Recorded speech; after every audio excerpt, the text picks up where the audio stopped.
Alors il y a un certain nombre de patients que j'ai vus à l'hôpital, à qui j'ai expliqué que je ne pouvais pas leur prescrire de cannabis, que je pouvais essayer d'obtenir une ATU nominative, que j'étais pas du tout sûr de l'obtenir et que voilà, ils auraient dans le meilleur des cas un peu de THC sous forme de gélules de marinol, et qui m'ont demandé des attestations. Ces attestations, j'ai accepté de les faire parce que, alors ces attestations, qu'est-ce qu'elles disaient? Ben, elles disaient, moi, docteur machin, je ne suis pas, je ne peux pas prescrire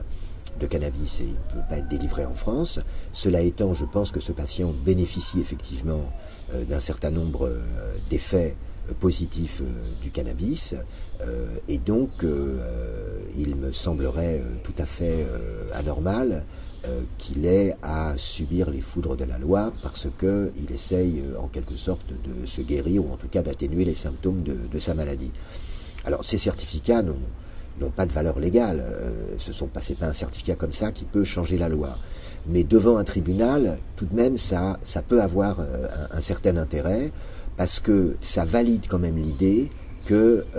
c'est pas un consommateur récréatif qui a essayé de trouver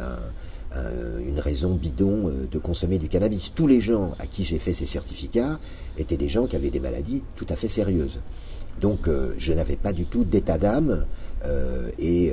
pour moi ça n'a jamais été un problème de les faire et je crois que dans un certain nombre de cas ça a pu être utile, ça a pu protéger un peu les gens parce que quelque part un médecin disait oui, ils utilisent du cannabis, c'est vrai, mais ils l'utilisent dans un but bien précis, c'est d'obtenir une atténuation de leurs symptômes, d'aller mieux, et donc